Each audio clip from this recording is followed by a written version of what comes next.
Hey guys, welcome to another game of the Purrfect Date. Let's see. Oh, we need a rest.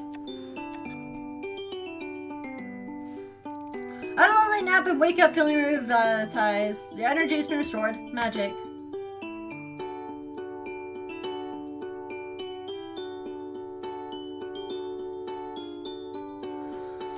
We need more romance. Murphy.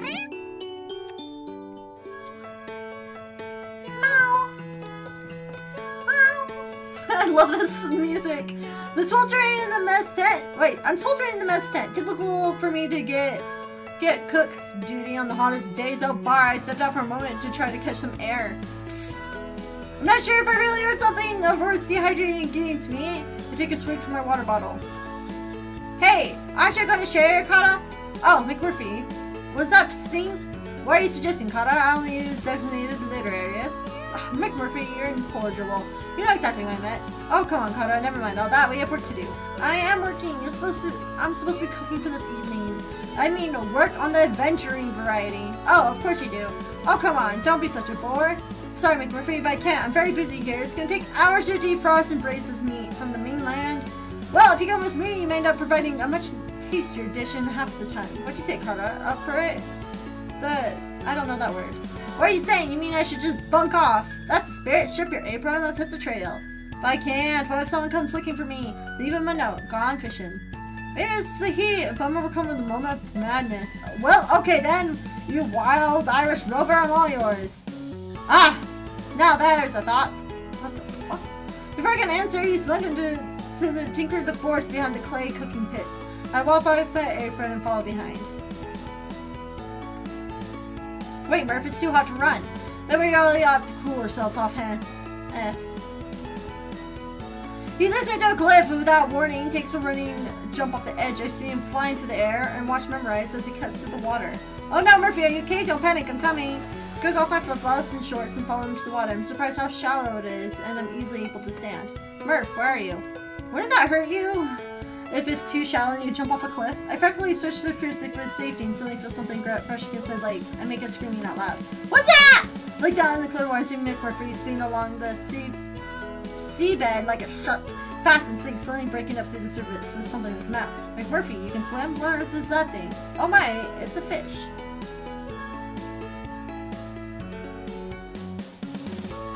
My phone is being fucking Actually, my phone is roaming right now, and it shouldn't be roaming. Why? Is the data off? No. McMurphy, can you swim? What on earth is that thing? Oh my, it's a fish.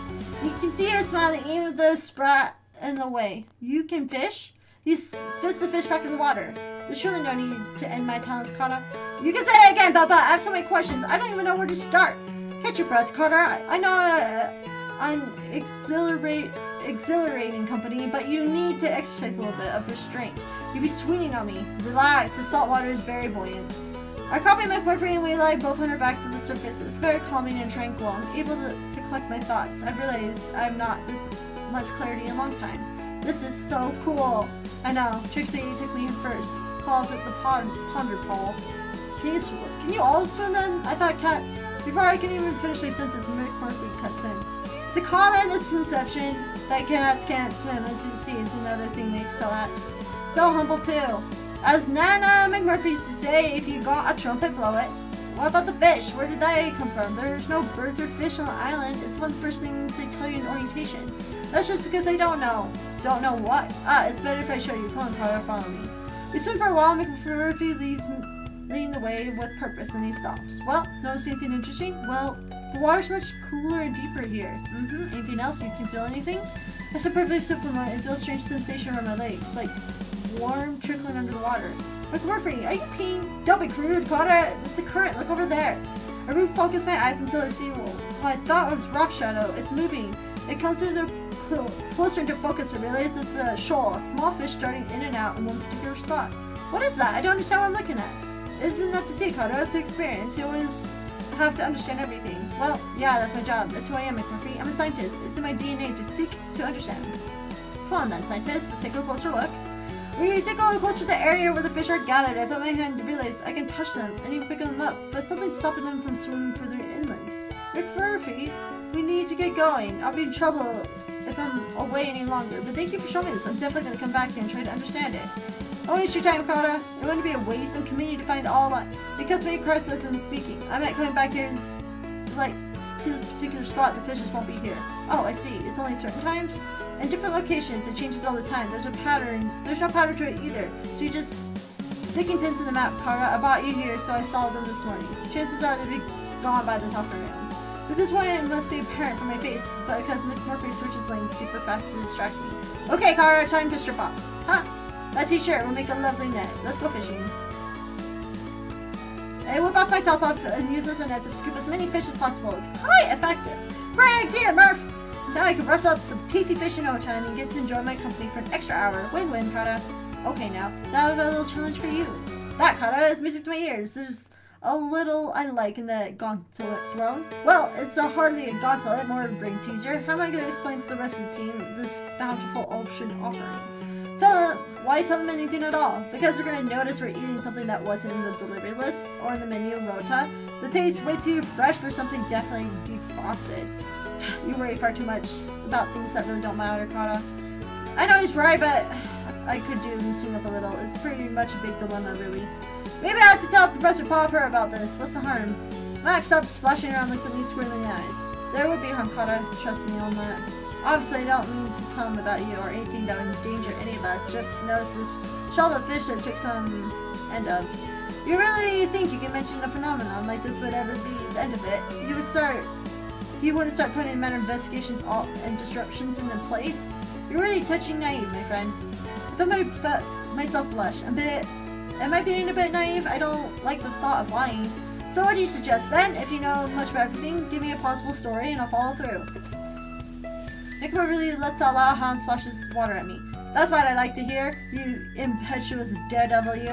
I splash him back and furious water fight ensues, and we're making such ruckus underneath no one comes and checks what's going on. After a good 10 minutes of laughter and play, we run out of the stream and float in the buoyant warm water.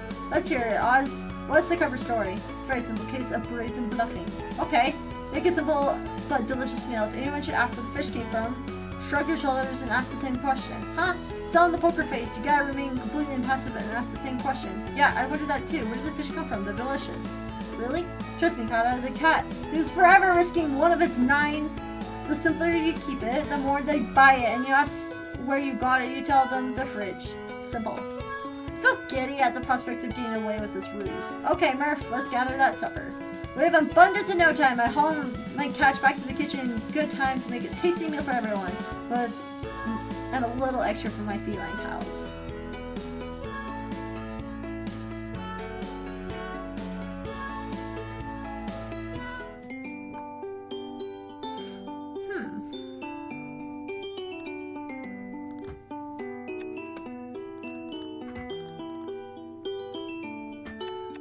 Oh yeah, we have a new one.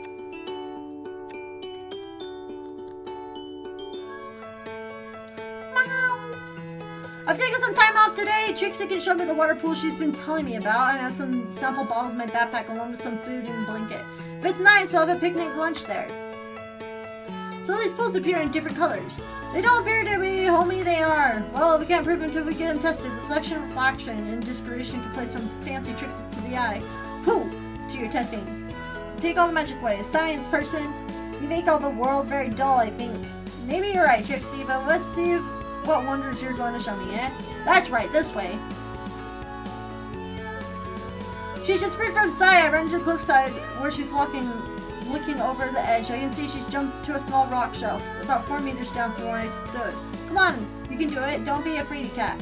More concerned about how I'll get back up again, actually. There's kind of steps further along, to be closer to the entrance. Not wanting to appear too much of a killjoy, I climb over the edge, lower myself down, jumping at least a few feet. Impressive, you got feline spring to your step. If you say so.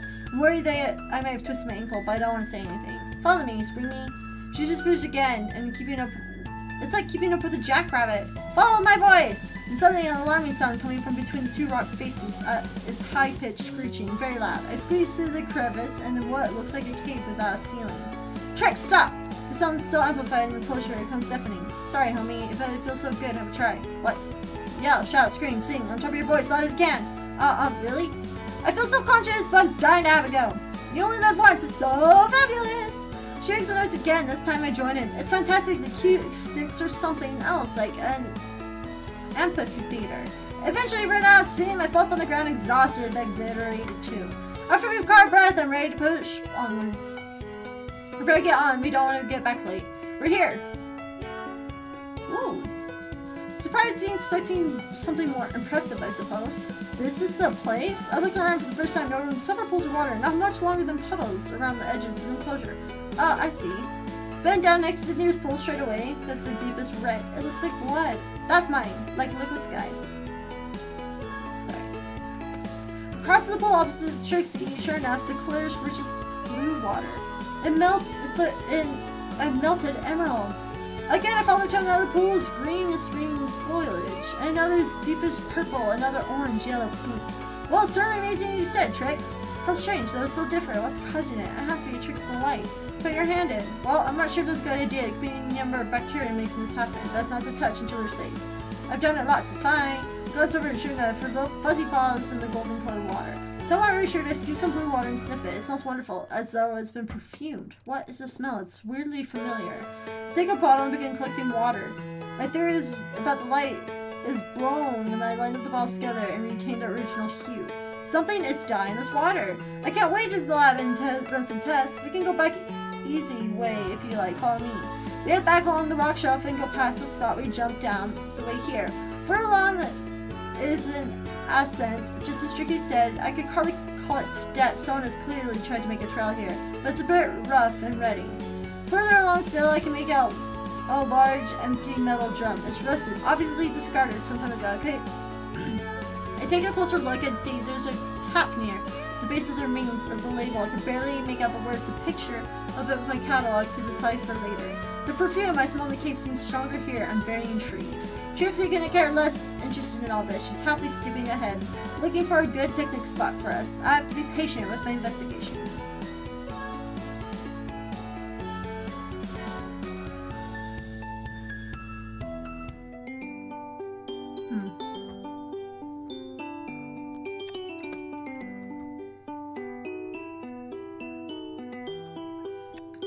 Murphy. It's a beautiful day to be sleeping in a hot lab, so Murphy invited me out for a stroll. It was easy to say yes. Not that I need an incentive to spend time with him. He's very engaging company. We've come to one of my favorite spots, and the cliffs sweep upwards above the blue water. Suddenly, without any warning, McMurphy plunges over the top of the towering rocks and runs off the cliff. There's a sight I've still gotten used to. He's in the water, more like an otter than a cat, waving me to follow. Jump, Kata, jump! Sure, the water's grand. McMurphy! I'm shocked by the shrillness of my voice. I hadn't intended to be quite such a shriek. I was aiming for stern admonishment. That's so dangerous.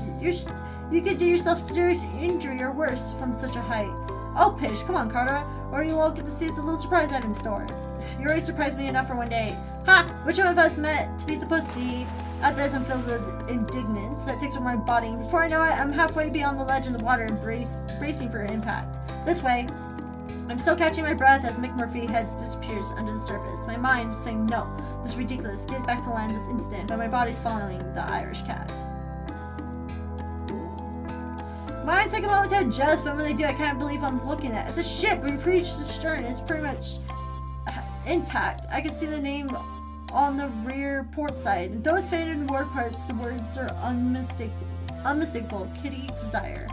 I had to swim due to excitement and lack of oxygen. I floundered to the surface to catch my breath. Kitty's Desire. I feel like I know that name. McMurphy actually bobs up and joins me to the surface. Surprised! Shipwreck here. Very an old island, Kata. A lot has happened here. But how did a ship even get here before the path was made? Hey, don't ask me, Kata. I'm just in here for the grog. McMurphy smiles and dives back into the murky depths, falling a flaying flesh bag in comparison to McMurphy's figure.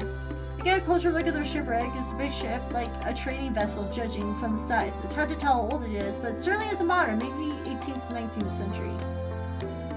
We entered the ship from a huge hole in the stern and realized there's a lot of this vessel is actually on land. It's obvious that it ran ashore right after it was damaged at sea.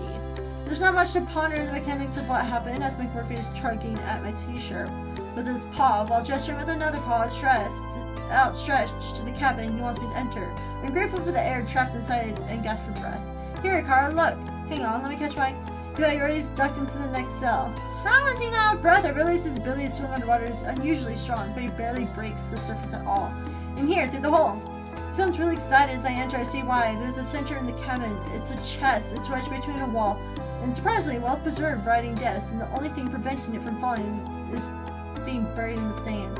A treasure chest? It looks like I sound like a giddy child and feel embarrassed, but McMurray joins my glee, and suddenly we're cheering and laughing together. Go on, open it, Carter. Okay. What are you waiting for? The key? Does it need one? Well, of course it does, Murph. It's locked treasure chest. Can you not just break the lock? Who do you think I am, Houdini? I don't know about that, but you're a very clever scientist. Your thirst for knowledge smashed my thirst for grog. So get yours and I'll get mine.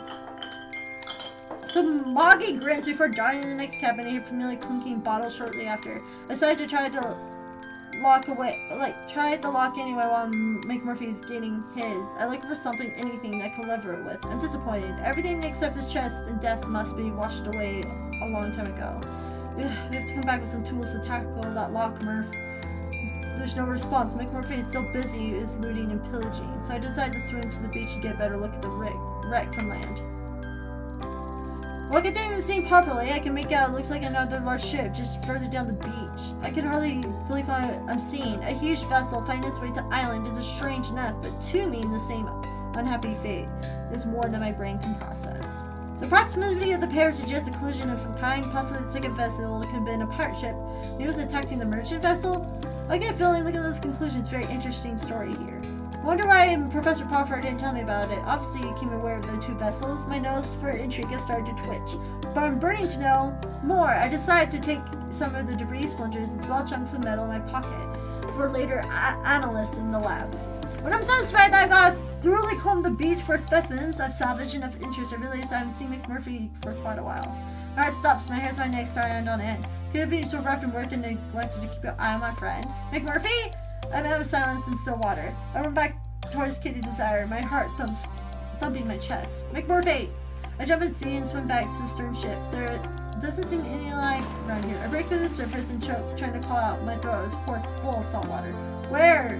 The catcher saw a shadow in the corner of my eye crawling around the seabed. I dive under his bed or look instantly. It's that Irish cat, stalking and prowling as if you're on land. I quickly grab him by the scruff of the neck and drag him back to shore. McMurphy, you leaving? What on earth are you playing at? I catch my breath and check on him, but he's happily rolling his back in the sand. Me? I was having a grand time with you men and me with those big meaty paws of yours. You, what? Having a what? Calm down, Carter. You look like you're gonna pop.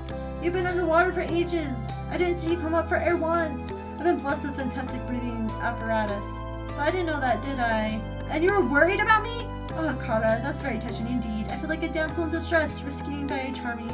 I don't know how to finish this sentence. You may think you're very clever and funny, but let me assure you that no one here is laughing. Jumping off cliffs without warning, drinking while you're swimming, drinking while you're swimming is not very clever at all. I wasn't drinking while swimming. That would have been impossible. I know, I tried. The more across I am and seen some more music before you find it. You may not realize that Mr. Baba duty to take care towards you, all of the guys. So if something happens to me, you're afraid you'll get in trouble. Oh, and there's something you thinking you can care for me because you like me. You dutifully turn around and infuriates me further. Stop being manipulative. You know how much I care for you. Of course I do. But you're very tricky too, you know. Shall we open this? Maybe you should to a bottle of grog he's taken from the wreck. You look like you can use something to take off the edge. No, McMurphy, I don't want any of that. Thank you very much. So what do you want, Kata? Flashes me a ravish grin.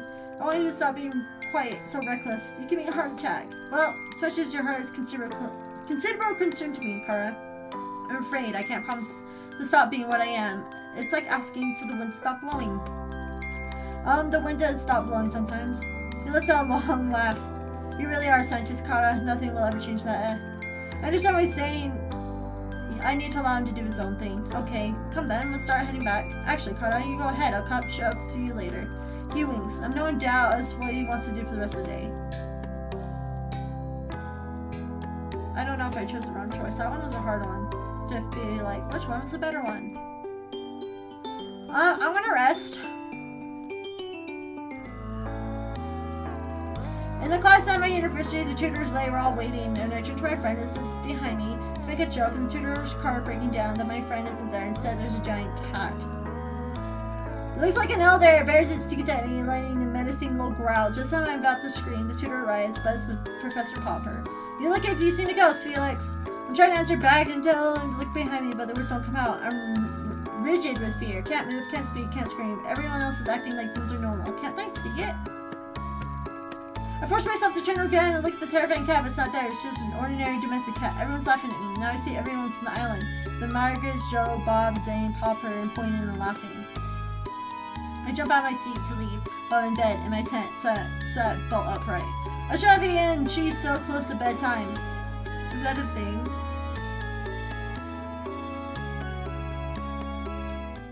Alright, I'm done for now. Tomorrow we'll do more. You guys, thank you for watching.